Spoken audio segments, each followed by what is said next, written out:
प्यारे बच्चों, मैथ्स मंत्रा YouTube channel पर आप सभी का स्वागत है।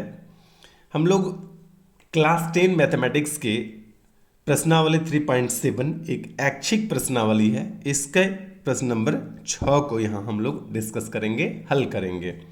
तो सबसे पहले प्रश्न को पढ़ देता हूँ, आप लोग ध्यान से इसे देख लेंगे। आपके पास बुक है तो बुक में देखेंगे प्रश्न को, और मुख्य रूप से मैं यहाँ आपको सॉल्यूशन बताऊंगा।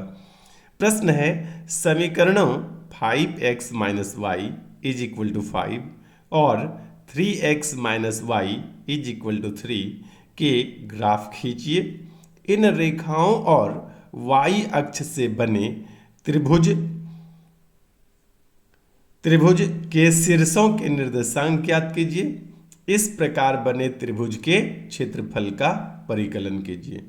तो यहाँ पर दो समीकरण आपके पास दिए हुए हैं। इस दोनों समीकरण की मदद से ग्राफ खींचना है और इन रेखाओं और y अक्ष, इस दोनों समीकरण से जो रेखा बनता है और y अक्ष से जो दोनों रेखा और y अक्ष के साथ जो त्रिभुज बनेगा, उस त्रिभुज के शीर्ष का निर्देशांक ज्ञात कर लेना है। और इन तीन रेखाओं से, दो रेखा समीकरण से और y अक्ष से जो त्रिभुज बनेगा, उस त्रिभुज के क्षेत्रफल का भी परिकलन करना है, यानी क्षेत्रफल भी आपको ज्ञात करने हैं। तो आइए इसको हल कैसे करते हैं, इसको देख लेते हैं। तो अब हम लोग क्या करेंगे कि दोनों समीकरण की मदद से एक एक टेबल बना लेंगे। दोनों समीकरण के लिए अलग अलग एक एक टेबल तैयार कर लेंगे। तो यहाँ पर हमने पहला समीकरण पहले से ही लिख रखा है। पहला समीकरण क्या है? 5x minus y is equal to 5। ठीक है, यहाँ पर मैंने 3 लिख दिया था, जबकि 3 है नहीं, तो उसको काट दिया है। तो क्या करेंगे कि सबसे पहले हम x का मान निकालना चाहेंगे, तो या लिखते हैं। सिंबल में या इसी प्रकार से लिखते हैं। हिंदी में आप इस प्रकार से लिख सकते हैं, या कॉमा, और या फिर अंग्रेजी में आप OR लिख सकते हैं। तो तीनों में से कोई भी एक लिख सकते हैं। हम क्या करते हैं, सिंबल वाला यूज करते हैं, तो इसको हम कवर कर देते हैं। तो क्या करेंगे, 5x उस तरफ में 5 पहले से है, और ये माइनस वाई को बराबर के जब दूसरे तरफ करते हैं तो क्या हो जाता है, माइनस वाई प्लस वाई बन जाएगा। ठीक है, इसके आगे मैं फिर से एक बार या का सिंबल दे रहा हूं। और अब यदि x बराबर आपसे पूछूं क्या होगा, तो 5 और प्लस वाई पहले से है, और ये जो 5 के साथ x गुना में था, x को इसी तरफ रहने दिए और y को बराबर के उस तरफ ले जा रहे हैं, दाहिने तरफ ले जा रहे हैं। तो यहाँ पर गुना है दोनों के बीच, तो उधर भाग हो जाएगा। तो बटे में क्या हो गया, 5। अब पहले समीकरण के मदद से हम लोग एक टेबल तैयार करेंगे। तो यहाँ पर एक टेबल बना लेते हैं। ठीक है, बहुत ज़्यादा मान रखने की जरूरत नहीं है, सिर्फ 2 ही मान रखेंगे। यहाँ पर लिखते हैं y।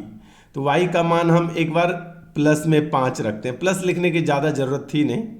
तो देखते हैं x बराबर क्या। यदि यहाँ 5 लिखते हैं ना प्लस में, तो 5 और 5 2, और 5 से भाग देंगे, 5 दूना 10, x का मान हो गया 2। और y का मान एक बार माइनस में 5 हम रख देते हैं, और माइनस में जैसे ही आप 5 रखेंगे तो 5 में 5 जीरो हो गया, 0 में 5 से भाग देंगे तो ये 0 हो जाएगा। तो समीकरण 1 की मदद से हम लोगों ने ये टेबल तैयार कर लिया। ठीक इसी प्रकार से समीकरण 2 की मदद से भी एक टेबल तैयार करेंगे। तो समीकरण 2 हमारा था 3x minus y is equal to 3। यहाँ पर फिर से मैं उसी सिंबॉलिक या का यूज कर रहा हूँ। फिर लिखेंगे 3x इज इक्वल टू, अब तक आप इतना तो सीख ही चुके होंगे, लेकिन मैं बता रहा हूँ तो मुझे बोलना पड़ रहा है। तो क्या होगा, 3 और ये वाला माइनस जब दाहिने साइड जाएगा तो क्या होगा, प्लस में y। फिर से मैं एक बार या लिख रहा हूँ। अब x बराबर यदि आपसे पूछूंगा तो आप अपने मन से कह सकते हैं 3 प्लस वाई बटे 3। ये जो गुना वाला था 3, ये बटे में आ गया। अब इस दूसरे समीकरण की भी मदद से हम लोग क्या करेंगे कि एक टेबल तैयार कर लेंगे। बहुत लंबे चौड़े टेबल की जरूरत नहीं है, सिर्फ 2 मान ही काफ़ी है। तो यहाँ भी y बराबर हमने क्या किया, पहली बार हम प्लस में 3 रखते हैं, तो 3 और 3 6, और 3 से भाग देंगे तो 2 मान हो गया x का। और दोबारा माइनस में 3 मान रखते हैं, तो माइनस में 3 रखेंगे तो 3 माइनस 3 0, 0 में 3 से भाग देंगे तो 0। तो ये हमने दोनों समीकरण की मदद से 2 टेबल तैयार कर लिए हैं। अब आपको लिए चलते हैं हम ग्राफ पेपर पर, वहीं इसका सॉल्यूशन होगा। आइए हम लोग आ गए हैं यहाँ पर ग्राफ पेपर पर। दो समीकरण की मदद से जो हम लोग दो टेबल तैयार किए थे, वो दोनों टेबल की मदद से हमने यहाँ पर ग्राफ बना लिया है। ग्राफ में जो एक चीज़ अभी मुझे छूटा हुआ नजर आ रहा है वो ये कि दोनों जो लाइनें हैं, एक ये और एक ये, दोनों लाइनों को हमें दिखाना चाहिए कि किस समीकरण से कौन सी लाइनें तैयार की गई है। ठीक है, तो ये जो पहला लाइन है ये मैं थोड़ा सा साइड से लिख रहा हूँ तो ठीक से ना लिखा है। 5x minus y is equal to 5, कहने का मतलब इस समीकरण की मदद से ये वाले लाइनें ली गई है। और दूसरा जो है 3x, ये 3 लिखा है मैंने, 3x minus y is equal to 3, इस समीकरण से ये रेखाएं खींची गई है।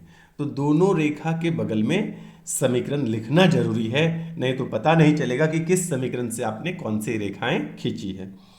अब यदि निर्देशांक, अब यहां पर ग्राफ बना दिया गया, तो प्रश्न में कहा गया था कि दोनों समीकरण और वाई एक्सिस, देखिए यहां पर एक चीज और भी छूटा हुआ है, इसको बोलते हैं एक्स और ये है अपना एक्स डैश, ऊपर में लिखेंगे वाई और यहां पर लिखेंगे वाई डैश।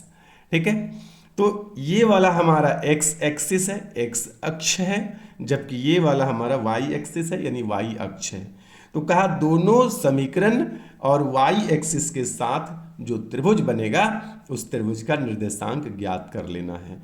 तो यहां पर देख पा रहे हैं, यदि इस पॉइंट पर निर्देशांक एक पॉइंट ले लूं तो इस पॉइंट ये कितना हो जाएगा, एक्स एक्सिस पर 1 और वाई एक्सिस पर 0, तो वे 1 और 0 का निर्देशांक यहां पर पता चल रहा है। यहां पर 0 - 3 है, यहां पर कितना है 0 - 5 है, ये छोटा सा जो दिया है मैंने माइनस दिया है, तो ये 0 - 5 है। तो ये तीनों का निर्देशांक यहां पर मालूम हो चुका है। यदि आप नाम रखना चाहें तो मैं एक दूसरे कलर के पेन से यहां पर मैं नाम रख देता हूं ताकि स्पष्ट मालूम पड़े। यहां पर जैसे ये हो गया अपना ए, ठीक है, और ये पॉइंट जो ये पॉइंट है यह पॉइंट हो जाएगा बी, और ये पॉइंट जो है ये हो गया सी। उम्मीद करता हूं कि आप लोग को दिखाई दे रहा होगा, क्योंकि ग्रीन कलर मैंने ले लिया, ग्रीन बोर्ड भी है, अपना जो ग्राफ पेपर है वो भी ग्रीन है। तो यदि 3 पॉइंट, यदि ए के लिए मैं निर्देशांक यहीं पर बगल में लिख कर दिखाऊं तो ए का निर्देशांक है अपना 0 और 1 और 0, यानी एक्स एक्सिस पर 1 और वाई एक्सिस पर 0। बी का जो निर्देशांक है, बी के लिए जो निर्देशांक है वो क्या है, 0 और -3। उसके बाद सी के लिए जो निर्देशांक है कितना है, 0 और -5। ठीक है, तो ये तीनों पॉइंट का, तीनों बिंदु का, तीनों शीर्ष का कहें तो तीनों शीर्ष के त्रिभुज जो बन रहा है, जो मैंने यहाँ पर येलो कलर में कलर कर रखा है, इस त्रिभुज के तीनों शीर्ष का निर्देशांक यहाँ पर आपको मैंने लिख कर दिखाया है। अब आपको इसका क्षेत्रफल ज्ञात करना है। तो त्रिभुज के क्षेत्रफल वैसे तो कई तरीके से ज्ञात किया जा सकता है, लेकिन ध्यान दीजिएगा, यहाँ के बाद मैं आपको प्लेन पेपर पर ले चलूंगा, लेकिन समझाना तो है यहीं पर। तो यदि शीर्ष की बात करें ए, तो ए की ऊंचाई, ठीक है, कितना है, यहां से लेकर के यहां तक 1 यूनिट की ऊंचाई है। ठीक है, कितना ऊंचा है, 1 यूनिट। और इसका आधार कितना है, तो -3 से चलना शुरू हुआ, -5 तक गया है, तो -3 से -5 तक की दूरी कितनी है, 2, यानी इसका आधार है 2 यूनिट और ऊंचाई है 1 यूनिट। ठीक है, तो इसका क्षेत्रफल हम लोग आसानी से निकाल लेंगे। आइए चलते हैं प्लेन पेपर पर, जहां पर हम लोग सवाल को सॉल्व कर रहे थे। तो तीनों शीर्ष यहां पर मैं लिख देता हूं पहले। तीनों शीर्ष यहां पर क्या हो जाएगा, तीनों शीर्ष, शीर्ष क्रमशः क्या हो जाएगा, सबसे पहले ए के लिए लिख देता हूं, ए कॉमा दे करके, और फिर क्या था शीर्ष अपना 1,0। फिर से मैं कॉमा देता हूं, बी क्या था अपना, बी के लिए तो कॉमा यहां जरूरत नहीं है, बी के लिए क्या लिखेंगे 0 - 3। और तीसरा शीर्ष जो सी के लिए था क्या था, 0 - 5। ये तीनों शीर्ष हमें मालूम हो चुका है। अच्छा, त्रिभुज में अच्छा त्रिभुज लिखना था, त्रिभुज में क्या था कि ऊंचाई अपना मैंने दिखाया था आप लोगों को, ऊंचाई कितना पता चला था, 1 यूनिट की, 1 इकाई, चूंकि हम लोग ग्राफ पेपर पर सेंटीमीटर मीटर ये सब कुछ नहीं लिखते हैं, ठीक है। और आधार कितना था त्रिभुज का?